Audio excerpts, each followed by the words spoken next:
I should have known something was off the moment Mom suggested brunch. My parents never invite me out unless it's for a birthday or holiday, and my sister tagging along made it even stranger. The cafe they picked was quiet, almost too quiet. For a Sunday, the kind of place where conversations echo and you can hear every scrape of cutlery. I noticed the way they were all sitting when I arrived, too stiff, too polite. My sister's smile didn't reach her eyes. Didn't even bother to hide the tension.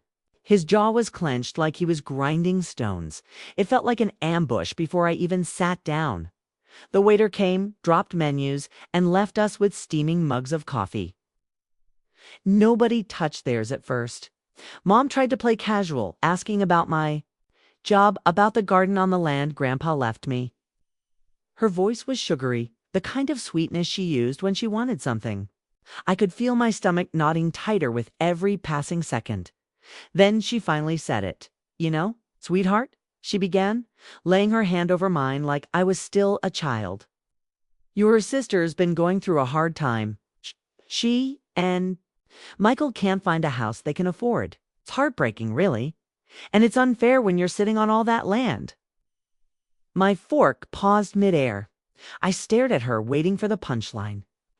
But then Dad nodded, his face like stone, and my sister's eyes dropped to her lap. Mom squeezed my hand.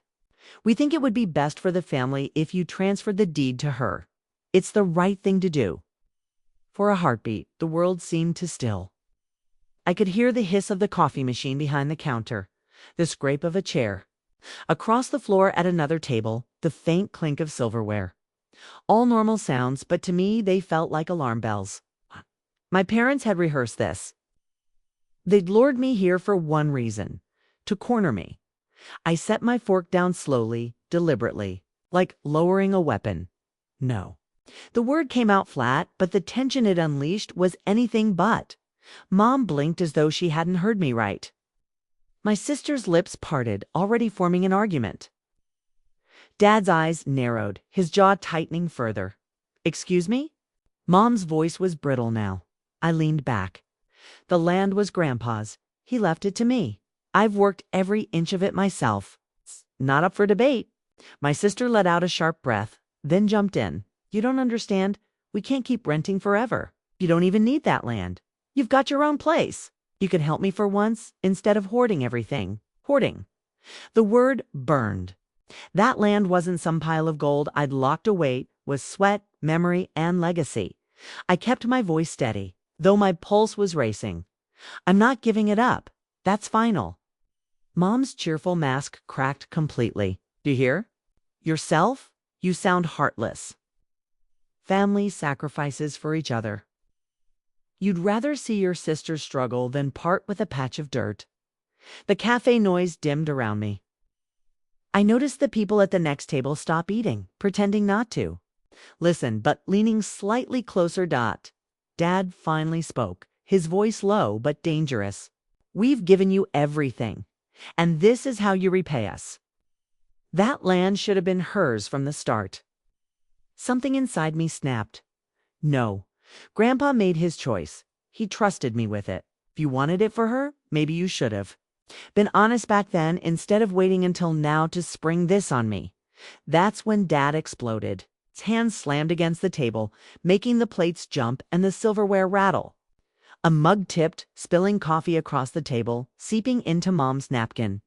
The entire cafe fell silent. He was on his feet now, towering over me, his face red with rage. "You selfish, ungrateful brat," he roared. "We raised you to think of family first. You were supposed to take care of us, to take care of her. That land was never meant to be yours. It was always supposed to go to your sister. Grandpa made a mistake leaving it to you." The words hit harder than the slam of his hand. My stomach dropped. He hadn't just lost his temper, he'd revealed the truth. They'd always seen me as the caretaker, the one who should sacrifice. My sister got the affection, I got the responsibility. And now they wanted me to give away the only thing that had ever been truly mine. For a moment, nobody moved. My sister's eyes were wide, her cheeks pale. Mom's lips trembled, like she wanted to shush Dad but couldn't bring herself to contradict him. I stood, my chair scraping the floor.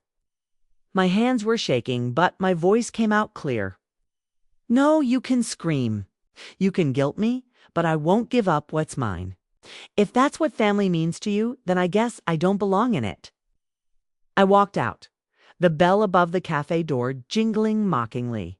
Behind me, I heard Mom's voice calling my name, faint and desperate, but I didn't stop. I couldn't outside.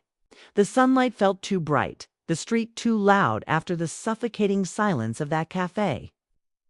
My chest ached, but there was also a strange sense of clarity. They had shown me exactly where I stood in their eyes, useful only when I gave, disposable when I didn't. I didn't look back. The land was mine. More importantly, so was my freedom. And for the first time in a long time, felt the weight of their control slip from my shoulders.